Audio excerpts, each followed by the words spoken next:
Hello students. So today I'm going to discuss the topic adding manure and fertilizers from the chapter crop production and management. Okay, fine. So इसमें हम लोग पढ़ रहे थे, क्या पढ़ रहे थे? हम लोग बहुत सारे टॉपिक्स के बारे में पढ़ रहे थे, ठीक है, और various types of agricultural practices के बारे में पढ़ रहे थे. तो क्या क्या थी various type of agricultural practices? Do you remember क्या क्या था? Preparation of soil, sowing, adding manure and fertilizers, irrigation, protecting from weeds, harvesting and storage. तो ये सारे पॉइंट्स थे. तो अभी तक हम लोग ने कितने पॉइंट्स फिनिश करे हैं? प्रिपरेशन ऑफ सॉइल हम लोग ने कर लिया, सोइंग कर लिया. अब आज जो हमारा टॉपिक है वो है एडिंग मैन्योर एंड फर्टिलाइजर्स. ठीक है, अब जब इस टॉपिक को हम लोग पढ़ते हैं एडिंग मैन्योर एंड फर्टिलाइजर्स, तो सबसे पहले हमारे दिमाग में क्या आता है? क्या आता है कि जब सॉइल में ऑलरेडी मिनरल्स है तो हमें मैन्योर और फर्टिलाइजर्स डालने की क्या ज़रूरत है? Isn't it? तो हमको ज़रूरत होती है. क्यों होती है? क्योंकि अब फार्मर्स अब एक क्रॉप लगाया, ठीक है, उस क्रॉप ने सारे न्यूट्रिएंट जो हैं, सारे मिनरल्स जो हैं वो सॉइल से एब्जॉर्व कर लिए. ऑल राइट, ठीक है. अब क्या होगा? अब उसके बाद वो क्रॉप को उसने हार्वेस्ट किया और फिर उसके बाद उसने क्या किया? फिर दोबारा दूसरी क्रॉप लगा दी. जब वो क्रॉप ख़त्म हो गई फिर तीसरी क्रॉप लगा दिया. ठीक है, तो क्या होता है, फील्ड से जो है जितने भी न्यूट्रिएंट्स होते हैं वो ख़त्म हो जाते हैं. कैसे ख़त्म होते हैं? क्योंकि क्रॉप ने तो सारा अब एब्जॉर्व कर लिया अपने अंदर, तो वो सारे न्यूट्रिएंट्स ख़त्म हो गए. अब क्रॉप को कहाँ से न्यूट्रिएंट्स मिलेगा? तो कहाँ से मिलेगा? वो यहाँ से मिलेगा. यहाँ से हम ऊपर से हम अलग से ऐड करेंगे मैन्योर और फर्टिलाइज़र्स को. ठीक है, अब मैन्योर और फर्टिलाइज़र्स क्या होते हैं ये भी हम लोग आगे पढ़ेंगे. ठीक है, फर्टिलाइज़र्स क्या होता है? ये हम फैक्ट्री में बनाते हैं केमिकल से ही. और जो मैन्योर होता है वो एकदम ऑर्गेनिक फॉर्म होता है. ये काउ डंग का भी बनता है या फॉलन लीव्स या किचन वेस्ट, इनसे भी ये सब बनाया जाता है. ऑल राइट, तो let's start. I hope so इतना आप लोग को समझ में आ गया है. तो अब हम लोग आगे बढ़ते हैं. ठीक है, now the substances which are added to the soil in the form of nutrients for the healthy growth of plants are called manure and fertilizers. तो हम लोग जो है अपने healthy growth of plants के लिए, ये healthy growth हम लोग plants के लिए हम लोग क्या ऐड करते हैं अपने फील्ड में? manure and fertilizers. ये हम लोग soil में डालते हैं. ठीक है, अब हम लोग next देखेंगे. Soil supplies mineral nutrients to the crop plants. अब soil से क्या मिलता है? क्या सप्लाई करता है? Soil mineral and nutrient supply करता है. किसको करता है? क्रॉप प्लांट्स को करता है. ठीक है, तो यहाँ से आपका ये क्वेश्चन एक अराइज हो सकता है कि soil supplies minerals and nutrients to the crop plants. All right, Now these nutrients are essential for the growth of plants. और यही जो न्यूट्रिएंट है वो प्लांट के ग्रोथ के लिए बहुत ही ज़रूरी होता है. All right, in certain areas farmers grow crop after crop in same field. The field is never left uncultivated or fallow. Imagine what happens to the nutrients. अब इसमें जो कि मैंने आप लोग को पहले ही बता दिया है कि फार्मर्स क्या करते हैं. फार्मर्स क्या करते हैं, वो एक के बाद एक क्रॉप को ग्रो करते रहते हैं उसी फील्ड में. Grow crop after crop in the same field. एक के बाद एक वो क्रॉप को ग्रो करते हैं फील्ड में. वो अपने फील्ड को कभी भी अनकल्टिवेटेड या फैलो नहीं छोड़ते. मतलब कि हमेशा उसमें फील्ड में क्रॉप लगाते रहते हैं, उसको खाली नहीं छोड़ते हैं फील्ड को. जिससे क्या होता है, सॉइल में न्यूट्रिएंट्स की कमी हो जाती है. All right, continuous cultivation of crops makes the soil poor in nutrients.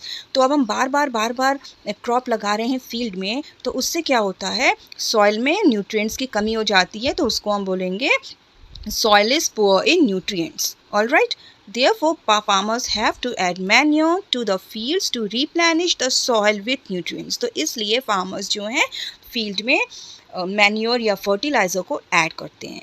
This process is called manuring. और इस प्रोसेस को हम क्या बोलते हैं? मैन्योरिंग.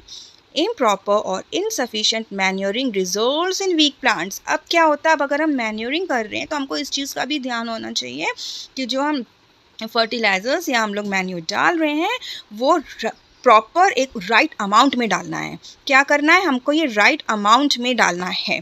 अगर हम कम डालेंगे या ज़्यादा डालेंगे तो उससे हमारे प्लांट पे बुरा असर पड़ेगा। ठीक है। Manure is an organic substance obtained from the decomposition of plants or animal waste। ठीक है। अब यहाँ से एक क्वेश्चन आ सकता है, व्हाट इज मैन्योर। ठीक है, ये सब जो पॉइंट्स हैं ये आप लोग अंडरलाइन चाहे तो कर सकते हैं या कहीं पे लिख सकते हैं क्वेश्चन भी कि ये मैन्योर क्या होता है, what is manure. Okay, so manure क्या है, manure is a organic substance, manure is an organic substance होता है obtained from the decomposition of plant or animal waste। कैसे, कहाँ से बनता है, ये क्या है, ऑर्गेनिक सब्सटेंस से, और ये बनता कैसे, प्लांट एंड एनिमल के का जो वेस्ट होता है उसके डीकम्पोजिशन से बनता है। Farmers dump plants and animal waste in pits at open places and allot to decompose. अब फार्मर्स क्या करते हैं, जैसे प्लांट्स एंड एनिमल के वेस्ट होता है एक जगह पे गड्ढा बना देते हैं, ठीक है, और फिर वहाँ पे जो है गड्ढा बना के उन सारों को वहाँ पे डंप कर देते हैं। क्यों करते हैं, डिकम्पोज होने के लिए कर देते हैं। The decomposition is caused by some microorganisms. अब डिकम्पोजिशन किससे कॉज होता है, ये भी बहुत ही इंपॉर्टेंट लाइन है, इसको भी आप लोग मार्क कर सकते हैं, यहाँ से भी क्वेश्चन या फिल इन द ब्लैंक्स या MCQ आ सकता है। The decomposition is caused by some microorganisms के द्वारा डिकम्पोजिशन होता है। ठीक है, अब क्या होता है, तो सारे वेस्ट तो हम लोग ने पिट में डंप कर दिया, अब उसमें क्या होता है, धीरे धीरे माइक्रो ऑर्गेनिजम्स लगते हैं और उसको सड़ाने लगते हैं, तो उससे क्या होता है, हमें बहुत अच्छी ऑर्गेनिक खाद मिल जाती है। The decomposed matter is used as organic manure। अब यही जो decomposed matter हो गया, जो सड़ गया, उसी को हम क्या बोलते हैं, ऑर्गेनिक मैन्योर बोलते हैं। You have already learned about vermi composting in class 6। अब हम लोग ने वर्मी कंपोस्टिंग क्लास 6 में पढ़ा होगा। वर्मी कंपोस्टिंग क्या होता है, इसमें हम अर्थवॉर्म को छोड़ देते हैं, ठीक है, तो उसके थ्रू जो है डिकम्पोज होता है। ये तो हमने अर्थवॉर्म को ऐड किया, उसमें छोड़ा है, लेकिन बहुत बार क्या होता है, ये खुद भी माइक्रो ऑर्गेनिजम्स के थ्रू ये बन जाता है। ओके, अब हम लोग नेक्स्ट आते हैं एक्टिविटी को। चलिए अब हम लोग एक्टिविटी पढ़ते हैं, उसके बाद एक्टिविटी से ही हमारा आगे का ये है वर्क। अब इस एक्टिविटी में क्या पूछा है, टेक मूंग और ग्राम सीड एंड जर्मिनेट देम। इसमें बोला है कि क्या करना है, आपको मूंग या ग्राम सीड को लेना है, किस में लेना है, 3 empty ग्लासेस में लेना है या सिमिलर वेसल्स में लेना है, या आप किसी भी चीज़ में ले सकते हैं। ठीक है, 3 empty ग्लासेस और सिमिलर वेसल्स में लेना है। फिर उसके बाद आपको क्या करना है, A, B और C तीनों में A, B और C को मार्क कर देना है। तो जहाँ पे आपने ग्लास A है उसमें आप क्या डालेंगे, सॉइल में आप क्या डालेंगे, काउ डंग को मिक्स करके डाल देंगे, काउ डंग मैन्योर को मिक्स करके डालेंगे। ठीक है, अब ग्लास B में आप क्या करेंगे, सॉइल के साथ आप क्या मिक्स करेंगे, लिटिल यूरिया। ठीक है, और जो सी ग्लास है उसमें आप क्या करेंगे, सिर्फ सॉइल होगा और उसमें कुछ भी नहीं होगा। ठीक है, यानी कि ग्लास ए में आप क्या लेंगे, cow dung plus soil, glass B में आप लेंगे सॉइल प्लस यूरिया, और सी में लेंगे ओनली सॉइल लेंगे। फिर उसमें आप क्या करेंगे, थोड़ा थोड़ा वाटर सब में डाल देंगे। ठीक है, अब उस प्लांट को आप कुछ दिन के लिए छोड़ देंगे, 7 to 10 डेज़ के लिए आप उसको छोड़ दीजिए। ठीक है, अब आप उसमें क्या ऑब्जर्व करेंगे, क्या देखिए यहाँ पे भी दे रखा है ना, A, B, C दे रखा है, A, B एंड C। ठीक है, अब क्वेश्चन पूछता है, अब इसमें आपको क्या ऑब्जर्व करना है कि किस प्लांट में अच्छी ग्रोथ हुई है, किस में हमको सबसे अच्छी ग्रोथ हुई है। A में मिली है जिसमें कि हमने काउडंग मैन्योर डाला है, B में मिली है जिसमें कि यूरिया हमने डाला है, कि C में मिली है जिसमें हमने कुछ भी नहीं डाला है। ठीक है, तो अब आइए अब इसको हम लोग आगे रीड करते हैं। Did plants in all the glasses grow at the same place? अब पूछा है कि क्या did plants in all the grasses grow at the same place?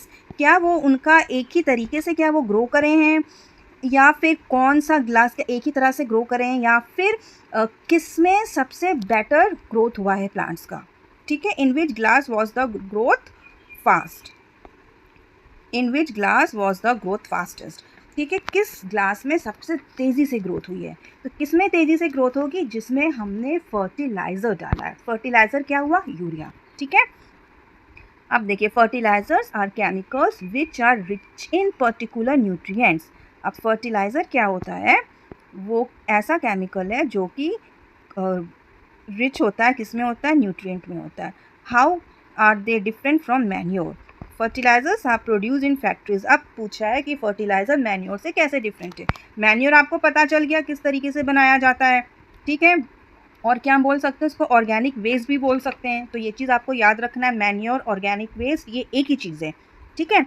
और अब पूछा क्या डिफरेंस है मैन्योर एंड फर्टिलाइज़र में। तो मैन्योर हमने बता दिया था कि किस तरीके से उसको हम जो है डिकम्पोज करते हैं, प्लांट्स एंड एनिमल वेस्ट को डिकम्पोज करके हमको मैन्योर मिलता है।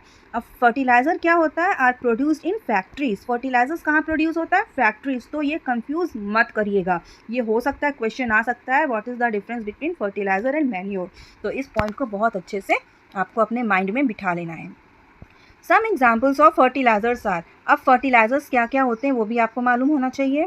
Urea, ammonia, sulphate, sulphur phosphate, potash, NPK. NPK क्या होता है, नाइट्रोजन, फॉस्फोरस एंड पोटाशियम का मिक्सचर होता है, ठीक है। तो ये हमारे कुछ इंपॉर्टेंट फर्टिलाइजर्स हैं जो कि प्लांट्स के लिए बहुत ही यूजफुल होते हैं। Alright, the use of fertilizers has helped farmers to get better yield of crops such as wheat, paddy and maize. अब क्या हुआ कि फर्टिलाइज़र के यूज़ से जो है फार्मर्स को जो है क्रॉप में अच्छी यील्ड उनको मिली है। किस क्रॉप से रिलेटेड अच्छी यील्ड मिली है, वीट, पैडी एंड मेज। इनमें जो है अगर इन क्रॉप्स में अगर हम फर्टिलाइज़र को यूज़ कर रहे हैं तो इसकी जो यील्ड है वो बहुत अच्छी होती है। But excessive use of fertilizers has made the soil less fertile. लेकिन क्या लिखा है, excessive use of fertilizer has made the soil less fertile। तो अगर हम ज़्यादा फर्टिलाइजर्स को यूज़ कर रहे हैं तो जो हमारी सॉइल है वो लेस फर्टाइल हो जाती है। लेस फर्टाइल का मतलब क्या होता है कि वो सॉइल हमारी ख़राब होने लगती है। Fertilizers have also become a source of water pollution. और फर्टिलाइज़र से क्या क्या नुकसान हो सकता है, क्या हो सकता है, वाटर पॉल्यूशन भी हो सकता है। कैसे हो सकता है, अब फर्टिलाइज़र आपने बहुत सारा डाल दिया फील्ड में, ठीक है, आपने फील्ड में बहुत सारा डाल दिया फर्टिलाइज़र। अब वो फर्टिलाइज़र फिर आपने इरिगेशन किया और कहीं आसपास अगर आपका रिवर हो या पॉन्ड हो, लेक हो, अगर आसपास है तो वो बहता हुआ, पानी के साथ बहता हुआ वो वहाँ उसमें भी चला गया, तो क्या हो गया, वाटर पॉल्यूशन। या फिर हवा के थ्रू भी जो है फर्टिलाइज़र उड़ के वाटर बॉडीज़ में चला गया तो क्या हो गया, वाटर पॉल्यूशन हो गया, ठीक है। Getting my point?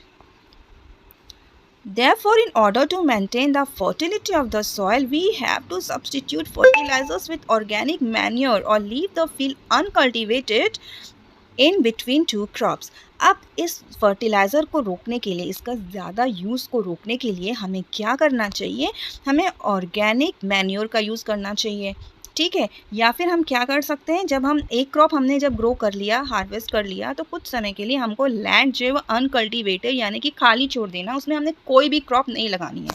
और फिर उसके बाद जब कुछ समय के बाद उसको खाली छोड़ के और फिर उसमें हमें क्या करना है, तब हम उसमें क्रॉप लगा सकते हैं। लिखा है ना, you have to leave the field uncultivated between two crops. तो टू क्रॉप्स के लगाने के टाइम में क्या कर, जो बीच का टाइम होता है वो टाइम हमें फील्ड को खाली छोड़ देना है।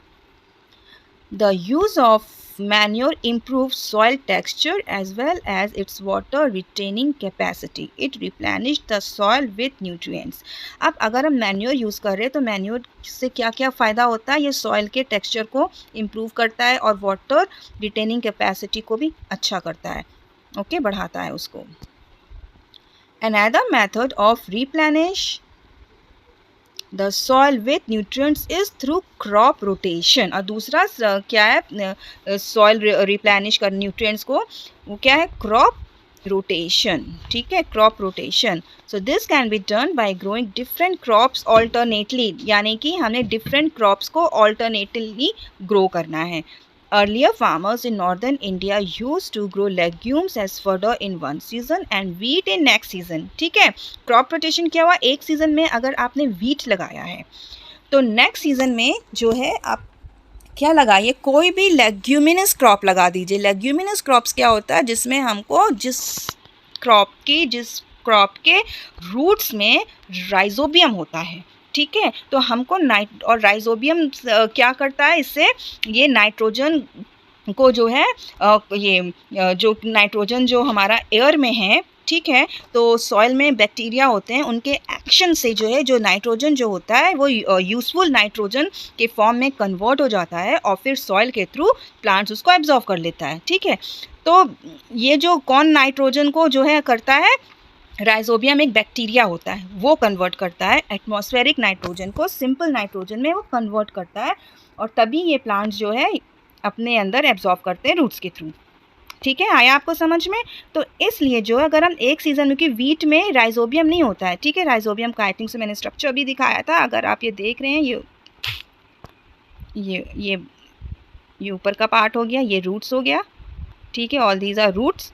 अब इस रूट्स में क्या होता है ना, यहाँ पे ऐसे स्मॉल ऐसे ये राइजोबियम ऐसे लगे रहते हैं रूट्स में, इस तरीके से जितने भी लेग्यूमिनस प्लांट्स से आपको मिलेंगे सब में ऐसे राइजोबियम ऐसे होते हैं लगे हुए।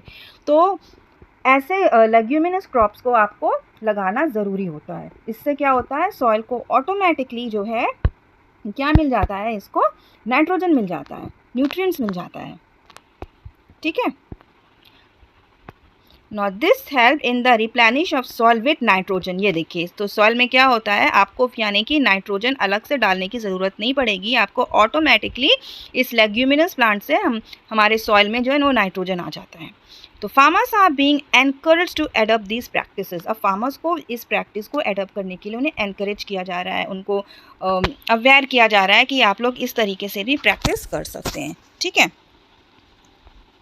In the previous classes, you have learnt about rhizobium bacteria. Rhizobium bacteria को आपने previous classes में पढ़ा हुआ है। These are present in the nodules of the roots of leguminous plants. They fix atmospheric nitrogen। अभी मैंने बताया था आपको, ये क्या करते हैं, एटमॉस्फेरिक नाइट्रोजन को ये फिक्स करते हैं, ठीक है।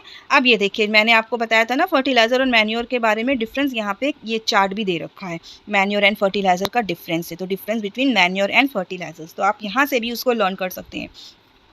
तो पॉइंट नंबर 1 क्या है, fertilizer is a man made inorganic salt. Fertiliser क्या, ये मैन मेड है, inorganic salt है, but manure is natural substance obtained by the decomposition of cattle dung and plant residues। ठीक है, ये एक natural substance है, ठीक है, जो कि decomposition से बनता है। Fertilizer is prepared in factories. Fertilizers कहाँ बनाए जाते हैं, फैक्ट्रीज़ में बनाए जाते हैं। मैन्योर कहाँ पे बनते हैं, फील्ड्स में बनते हैं। Fertilizers does not provide any humus to the soil. ये ह्यूमस प्रोवाइड नहीं करते हैं, लेकिन मैन्योर क्या करता है, it provides lot of humus to the soil. Fertilizers are very rich in plant nutrients like nitrogen, phosphorus and potassium, and manure is relatively less rich in plant nutrients। में ये less rich होता है। अब क्या है, next है advantages of manure. अब manure के क्या क्या एडवांटेजेस है, मतलब इससे हमें क्या फ़ायदा है अगर हम क्रॉप में डाल रहे हैं। तो the organic manure is considered better than fertilizers। This is because, क्यों हम organic manure को better बोलते हैं in comparison to fertilizers, तो क्या है, it enhances the water holding capacity of the soil। ये क्या फ़ायदा होता है कि ये जो water holding capacity of the soil है उसको ये एनहेंस करता है, बढ़ावा देता है। It make the soil porous due to which exchange of gases become easy. और ये क्या करता है, इस सॉइल को पोरस बनाता है जिससे कि एक्सचेंज ऑफ गैसेस बहुत ही ईजिली हो जाए। नेक्स्ट क्या फ़ायदा करता है, it increases the number of friendly microbes. क्या करता है, ये जो फ्रेंडली माइक्रोब्स हैं उनके नंबर को इंक्रीज करता है सॉइल में। और लास्ट क्या, it improve the texture of the soil, और ये सॉइल का टेक्सचर भी इम्प्रूव करता है।